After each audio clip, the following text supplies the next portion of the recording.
Join me for a day in Paris at the Musée de Louvre. It's a very exciting time to visit because they have an exhibition that blends art and fashion. Now, everything that we're going to see is on loan from an iconic fashion house. And these pieces are displayed in the galleries of decorative arts, and many of the decorative arts themselves were donated by people like Carvin. There are a lot of mirrors in this exhibition. Okay, so you know what I'm going to be looking out for. It's the prevalence of female fashion designers in these displays.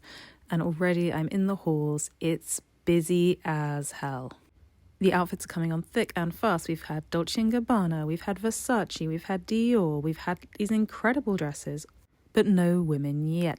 Okay, Maria Grazia Chiuri, Dior's first female creative director appointed in 2016, with a beautiful tapestry dress. Oh my god, Maureen Serre! She's a young French designer who works a lot with upcycled materials. This jacket is made out of reclaimed material, including rugs found at a southern French market. It makes me happy.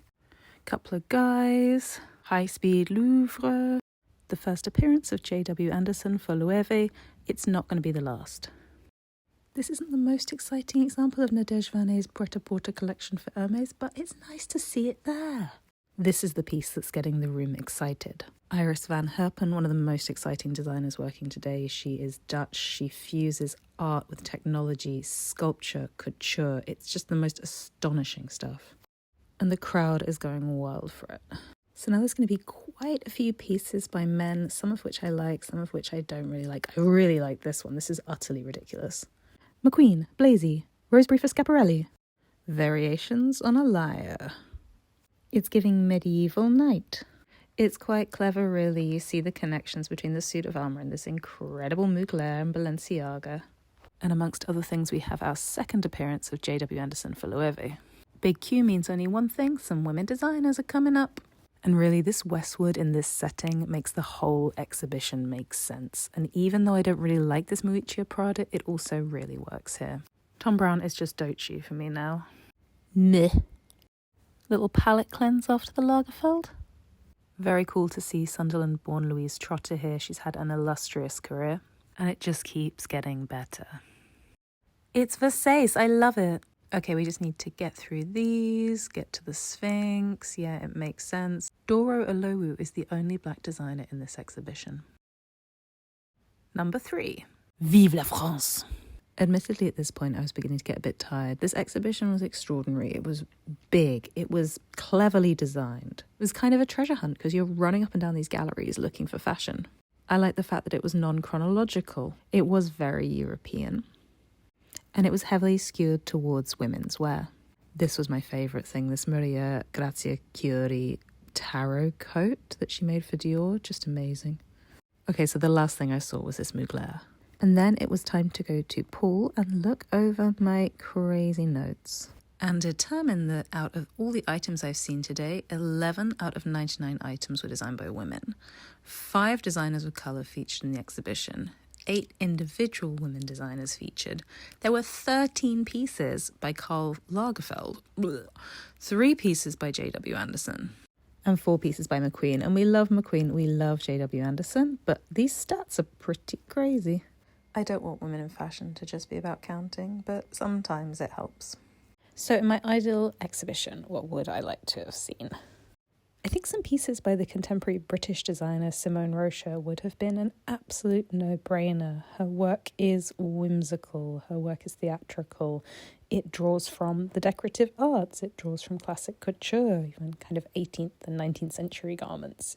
She uses fabric like brocade, which would fit really nicely against other pieces in the exhibit, as well as poplin, tulle, lace, really traditional fabrics that just would be set off beautifully by the tapestries and the curtains of the Louvre.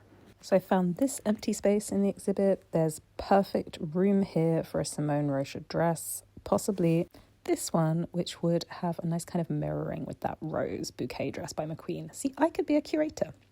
Another nice addition would be the French designer Sonia Rykiel. Now, she's best known for her knitwear, but actually some of her spring-summer looks have a very similar aesthetic to the pieces that have been chosen for the Louvre. They have that size, they have that boldness, they have that depth and that use of fabric that just really lends itself. I mean, it's giving Versailles, to be honest.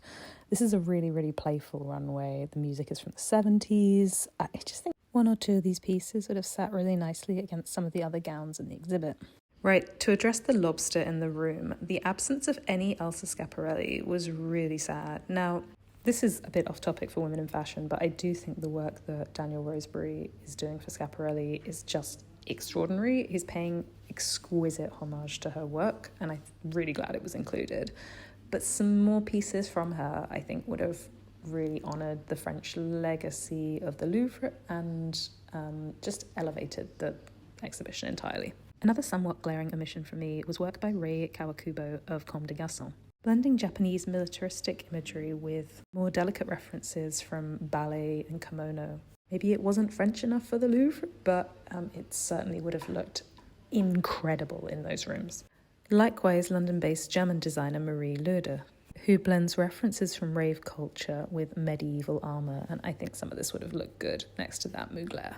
Finally, it just would have been nice to see a bit more Westwood. We just got that one little dress, and for me, it was the highlight of the exhibition. It looked so good in those rooms, and there's enough to draw from Vivienne Westwood's archive. And if you're looking for a designer that really does draw from references from the past, from the decorative arts, building on what has gone before in couture and in decorative arts, it's obviously Westwood.